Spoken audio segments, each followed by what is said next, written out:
오늘 우리 예배 가운데 함께 하시는 우리 성도님들 삶 가운데 하나님의 놀라운 은혜가 함께 하시길 축복합니다.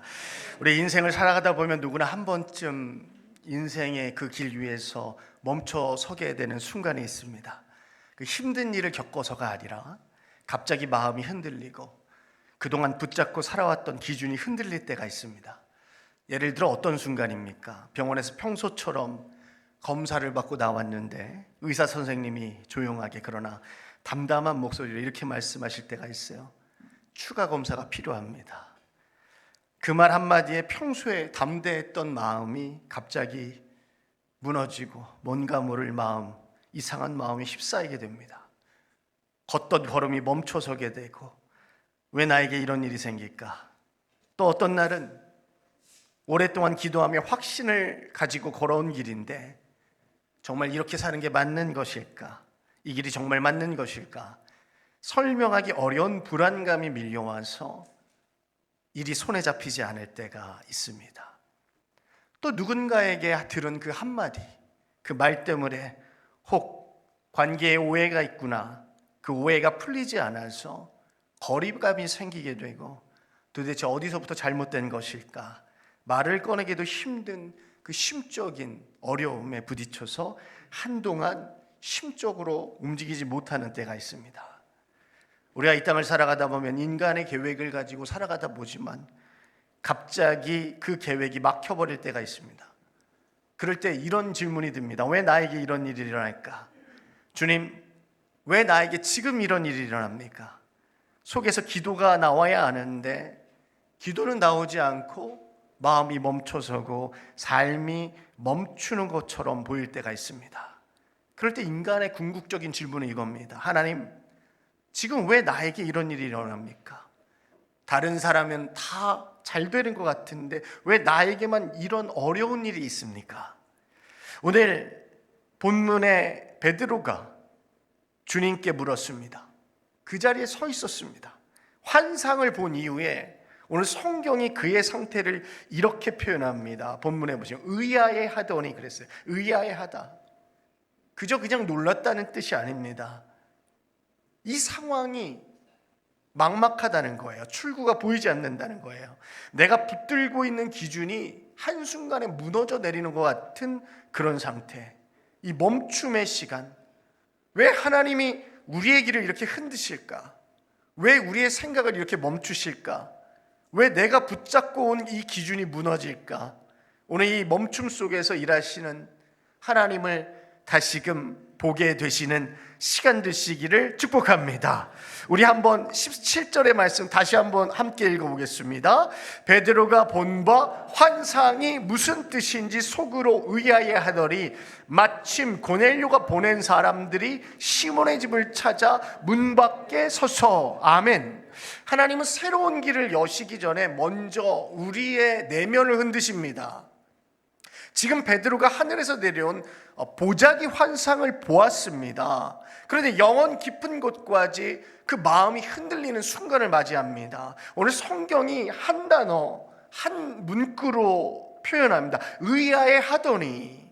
오늘 헬라어 단어로 디에프레이란 뜻이에요. 그러니까 방향을 잃었다, 출구가 보이지 않는다, 마음이 얼어붙었다는 거예요. 내가 평생 생각해온 기준이 있는데 그게 흔들렸다는 거예요. 그래서 베드로가 마음속에서 스스로 이렇게 묻는 거예요. 도대체 이 환상이 무슨 뜻인가?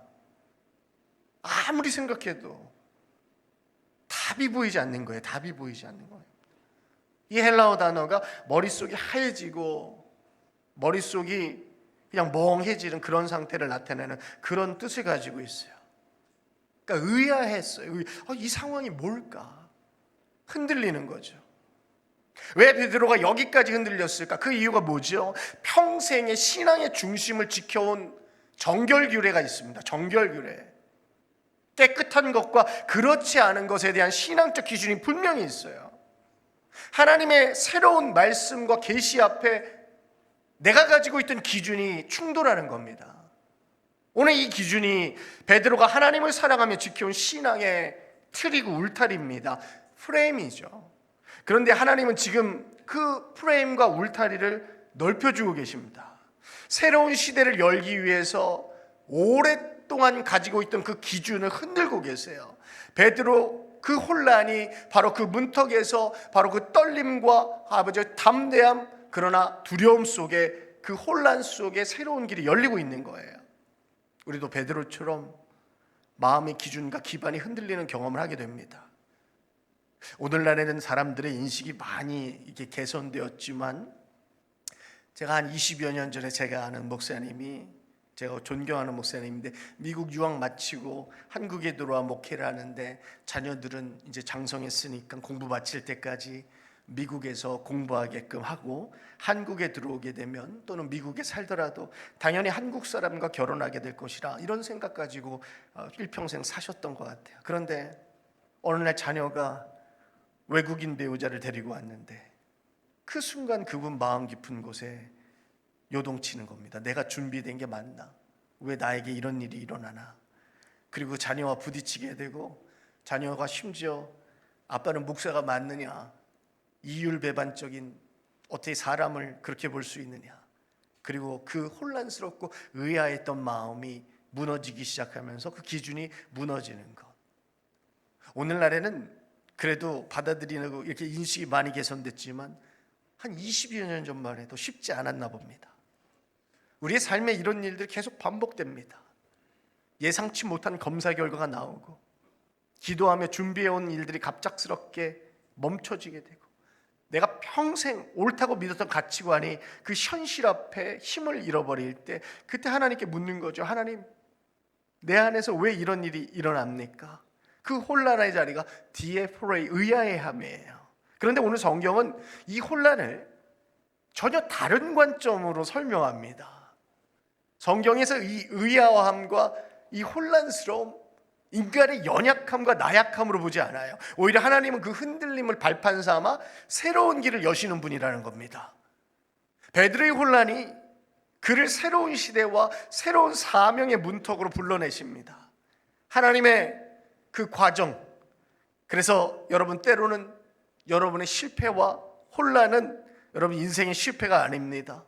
그 의아함은 하나님이 우리를 붙들고 계시다는 증거고, 여러분에게 혼란이 있다는 것은 하나님이 우리를 준비하고 새로운 길을 이끌어 가시기 위해서 마음을 먼저 흔드는 그 시작점이라는 것입니다.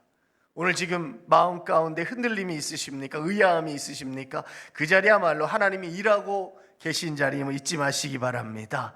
그리고 이제 18절, 19절입니다. 우리 함께 읽겠습니다. 시작.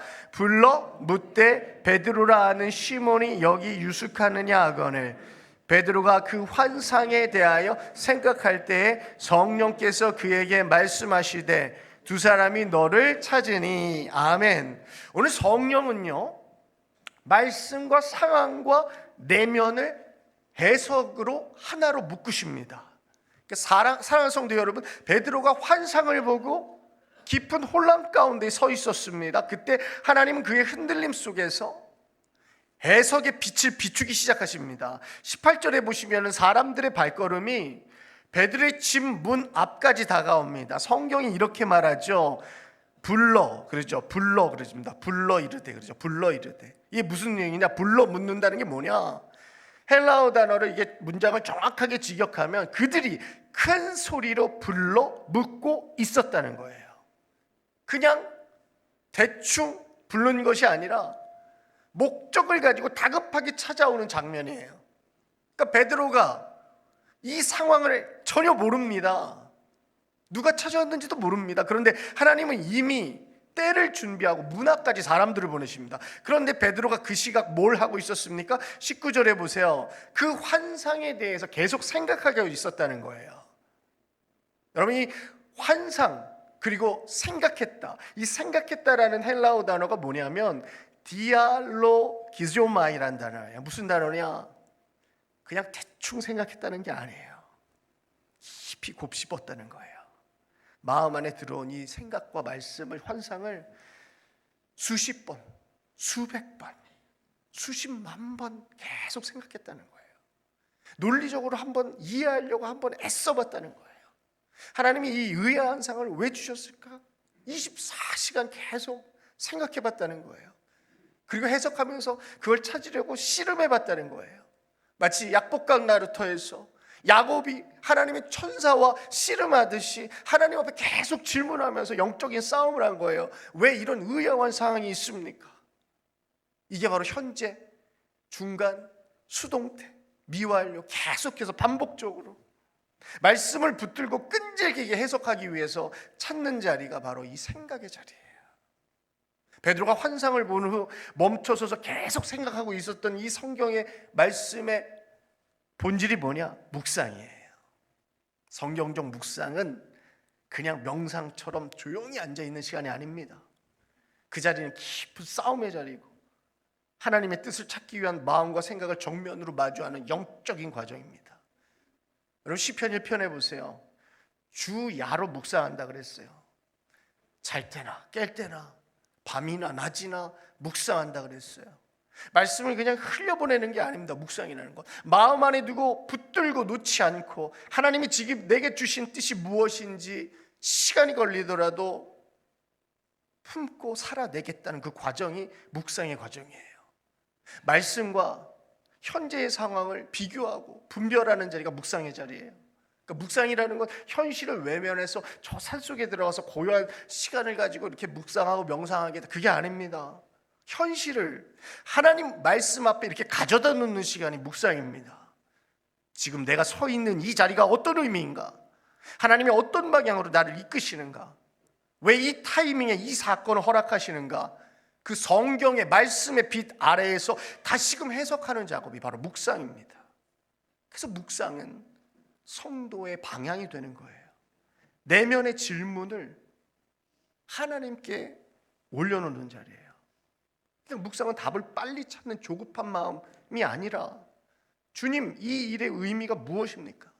정직한 질문을 하나님 앞에 쏟아놓는 자리가 묵상의 자리입니다. 감정에 흔들리는 시간이 아닙니다. 의미를 찾고 방향을 구하기 위해서 하나님께 집중하는 시간이에요. 묵상은 마음을 비우는 시간이 아닙니다. 하나님의 뜻을 찾기 위해서 내 온 존재가 집중되는 자리예요. 나의 마음의 내면과 말씀과 그 현실이 하나님의 하나의 선상에서 보게 되는 그 영적인 경험을 하게 되는 시간이 바로 묵상 시간이에요.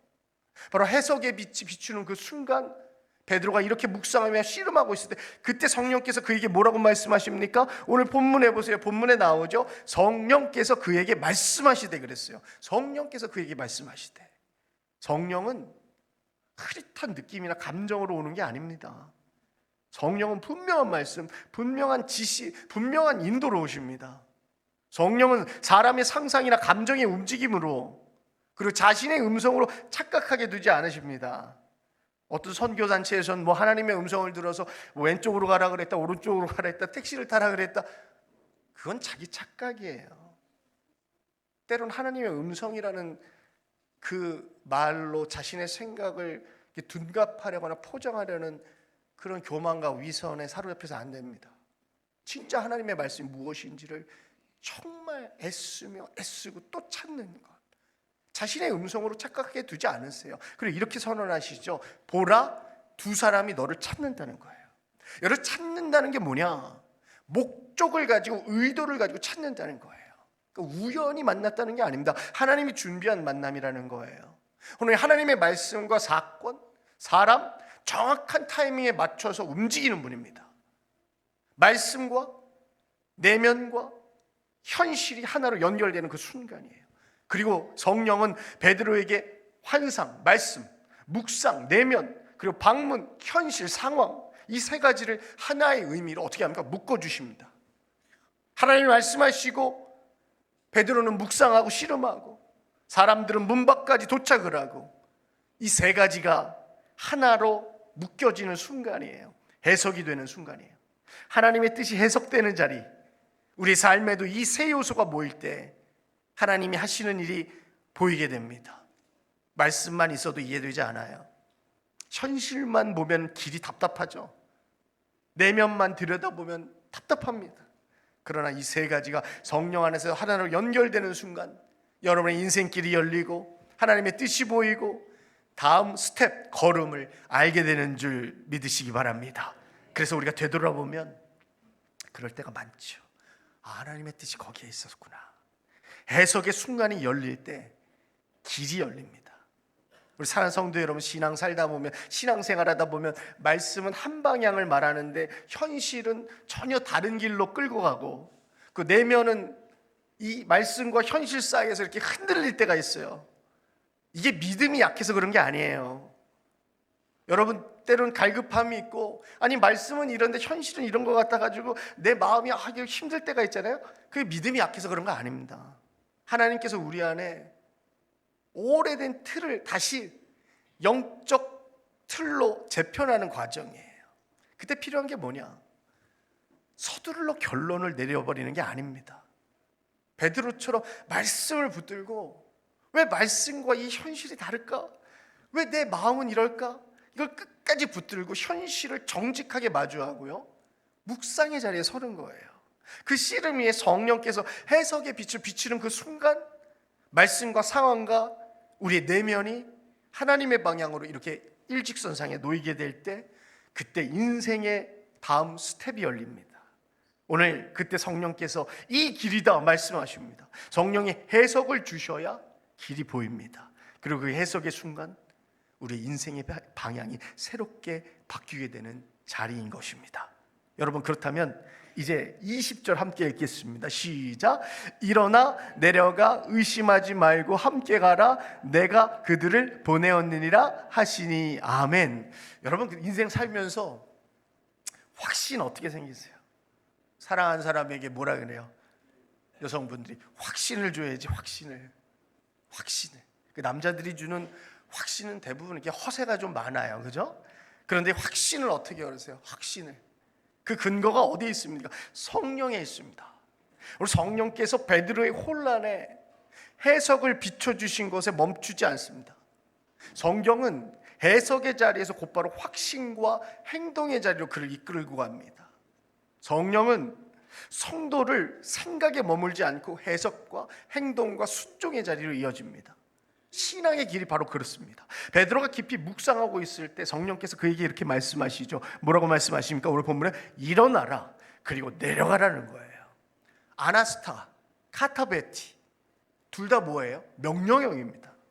지체 없이 행동하고 지체 없이 순종하고 단번에 옮겨야 하는 결단이 있어야 돼요. 마치 성령께서 이렇게 말씀하십니다. 베드로야, 이제 생각의 자리에서 행함의 자리로 나아가라. 성령의 사역은 우리의 이해에서 멈추지 않습니다. 말씀을 깨닫게 하시고 그 깨달음 위에 발걸음을 돌리게 하십니다. 그 길에서 하나님의 일을 경험하게 하는 분이십니다. 우리 만약에 누군가가 공부해야 되겠다고 깨달음은 늘 있어요. 근데 공부를 하지 않으면 실력이 늘지 않아요. 무엇을 해야 되겠다는 깨달음은 늘 있어요. 근데 아침에 일어나지 않아요. 그러면 그 이루어지는 거 아니에요. 머리로만 되지 않습니다. 깨달음만 되지 않아요. 그 발걸음 위에 옮겨지는 겁니다. 그리고 성령은 베드로의 마음속 깊은 곳에 있는 기준과 장벽을 향해 이렇게 말씀하십니다. 의심하지 말고 그래요. 의심하지 말고. 오늘 본문에 보시면 판단의 선을 긋지 말라는 거예요. 디아크리노, 구별하다, 선을 긋다. 이건 되고 이건 안 되고 이걸 나누어서 판단하는 거예요. 마음속에 경계선을 긋고 있어요. 그냥 의심하는 게 아닙니다. 베드로가 평생 동안 자리 잡혀니 편견과 선입견이 있어요. 뭐냐? 유대인, 이방인이라는 보이지 않는 신앙적인 기준이 있는 거예요. 그러니까 성령이 이렇게 말씀하십니다. 베드로야, 내가 그어놓은 선을 이제 지우라는 거예요. 새 시대, 새 생명, 새 사명. 과거의 판단 방식으로는 결코 길이 열리지 않는다는 거예요. 베드로가 생각하던 정상적인 길과 하나님이 여시는 새로운 길이 전혀 다른 방향을 향하고 있었기 때문에, 그리고 성령께서는 베드로에게 확신의 뿌리를 분명하게 제시하십니다. 뭐라고 제시합니까? 내가 그들을 보냈다는 거예요. 내가 그들을 보냈다. 여기서 보냈다라는 헬라어 동사가 뭐냐면 아포스텔로예요. 이 아포스텔로라는 건 사도행전 전체를 관통하는 선교신학의 아주 핵심이 되는 동사입니다. 사도 바울 할 때 사도가 아포스톨로예요. 그러니까 사도라는 건 하나님의 목적을 가지고 보냄받은 거예요. 그러니까 보냈다는 건 뭐냐? 하나님의 목적을 가지고 보냈다는 거예요. 그냥 대충 보낸 게 아닙니다. 사명을 맡겨서 보냈다는 거예요. 여러분, 우리 71년 전에, 아니 10년 전에, 22년 전에 우리 해명교회 보냈다, 그냥 대충 우연히 여기 대학 내 교회가 있어서 왔다, 그런 게 아닙니다. 여러분을 직접 이곳에 보내신 이유는 하나님의 목적이 있다는 겁니다. 저를 이곳에 보내신 이유, 하나님의 분명한 목적이 있다는 것입니다. 여러분이 하나님의 주권적 개입을 드러내는 단어가 바로 아포스톨로, 성령께서 이렇게 선언하십니다. 오늘 이 만남은 고넬료, 내가 만든 일 아니다. 성령께서 보냈다. 내가 준비했다. 내가 시작한 일이다. 확신은요, 상황이 정리되어서 생기는 거 아닙니다. 확신은요, 이 일을 시작하신 분이 하나님이심을 알 때 생깁니다. 환경이 아니라 하나님의 말씀에서 확신이 나옵니다. 사람의 판단이 아니라 성령의 파송에서 담대함이 생깁니다. 우리 사랑하는 성도 여러분, 성령의 명령은 머뭇거림을 허락하지 않습니다. 오늘 베드로처럼 말씀을 들었으면 발로 내려가야 됩니다. 걸음을 걸어야 됩니다.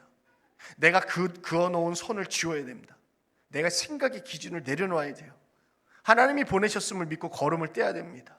오늘 성경은 오늘도 우리에게 말합니다. 일어나라, 내려가라.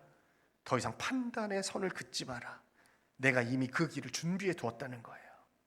사랑하는 성도 여러분, 확신은 상황이 정리될 때 오는 게 아닙니다. 말씀의 주체가 하나님이심을 깨닫는 순간 찾아옵니다. 그리고 그 확신은 반드시 순종의 열매로 열매를 맺습니다. 오늘 말씀은 베드로의 기록으로 보이지만 사실 우리 마음속에서 지금도 일어나고 있는 영적인 현실을 보여주는 말씀이에요. 베드로는 환상을 보고 마음이 크게 흔들렸습니다. 평생 옳다고 여겼던 그 기준이 흔들리고 분명하던 방향이 갑자기 혼란스럽고 의아해졌어요. 인생이 이렇게 멈출 수밖에 없었어요. 여러분, 흔들림은 실패가 아닙니다. 그것은 하나님께서 여러분 새로운 일을 여시기 위해 가장 먼저 여러분의 마음을 두드리시는 사역이에요. 그리고 성령께서 그의 내면에 해석의 빛을 비춰주셨어요. 말씀과 현실, 그리고 마음속의 생각들이 서로 다른 소리를 내고 있었지만 성령께서 말씀하시는 순간 흩어져 있던 그 조각들이 하나로 이렇게 이어지기 시작하는 거예요. 그 해석은 베드로의 지적인 능력에서 나온 게 아니에요. 하나님의 은혜입니다. 그리고 마지막 성령은 베드로를 이렇게 확신의 자리로 이끄시면서 뭐라고 하십니까? 일어나라, 내려가라, 판단의 선을 긋지 마라. 내가 그들을 보냈다는 겁니다. 이 말씀이 베드로의 마음을 움직였고 그 한 걸음의 순종이 복음이 이방 세계로 흘러가는 역사의 전환점이 되는 겁니다. 사랑하는 성도 여러분, 오늘 이 말씀이 오늘 우리에게도 동일하게 다가옵니다. 우리가 살면서 알게 모르게 마음속에 기준선을 만들어 놓고 살아갑니다. 저 사람은 멀리해야겠다. 저 모습은 내가 받아들이기 어렵다. 왜 이렇게 밥을 먹을 때 이렇게 후루후루 그렇게 지저분하게 먹을까? 이건 옳고 저건 아니다. 아무 말 없이 선을 긋고 내 고집으로 누군가를 판단하고 때로는 하나님이 여시는 길마저 내가 만든 이런 프레임과 울타리로 막아버립니다. 그러나 성령은 오늘 우리에게 말씀하십니다. 그 선을 지워라. 내가 세워온 기준이 너를 묶고 있다는 거예요. 내가 그 사람을 먼저 만났고 그 상황을 준비했다는 겁니다. 내가 보낸 일을 내 판단과 잣대로 재단하지 말라는 거예요. 사랑하는 성도 여러분, 신앙은 남을 평가하는 힘이 아닙니다. 신앙은 성령이 여시는 길 앞에 내 기준을 내려놓고 순종하는 용기입니다. 혼란은 끝이 아니라 새로운 시작입니다. 해석은 성령의 음성에서 나온 거, 확신은 하나님이 시작하신 힘을 인정하는 자리에서 일어납니다.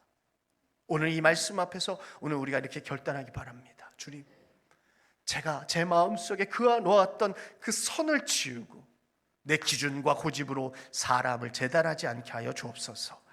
성령이 여시는 길 위에 머뭇거리지 않고 오늘 베드로와 같이 한 걸음 순종하고 그 한 걸음이 여러분의 인생과 과정과 교회에 하나님께서 준비해 두신 새로운 역사를 열어갈 것입니다. 기도하겠습니다. 사랑의 하나님, 오늘 말씀을 통해 성령께서 우리의 길을 여시는 방식을 다시금 깨닫게 하신 주님 감사드립니다. 주님, 우리는 종종 멈춰야 하는 순간을 만나게 됩니다. 우리의 생각이 흔들리고 마음이 불안하며 앞이 보이지 않을 때가 있습니다. 그러나 그 자리가 하나님께서 새 일을 시작하시는 자리임을 잊지 않게 하여 주옵소서. 주님, 베드로가 혼란의 자리에서 도망치지 않고 말씀을 붙들고 묵상했듯이 우리도 조용히 말씀 앞에 머물 수 있게 하시고 성령께서 말씀하시기까지 기다릴 수 있는 믿음을 주옵소서.